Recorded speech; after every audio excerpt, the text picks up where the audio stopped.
हम लक्ष्मी चौधरी यहाँ सब गोटे के गोड़ लागे छी।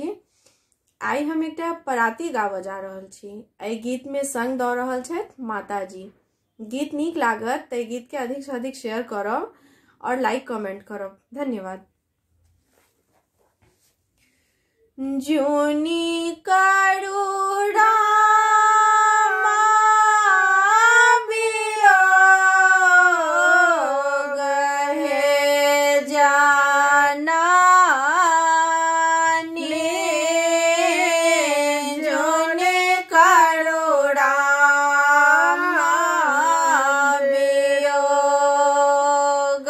राम लखन सीता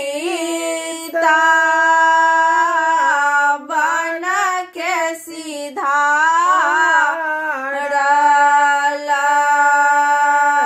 राम लखन सीता बन के सिधारल।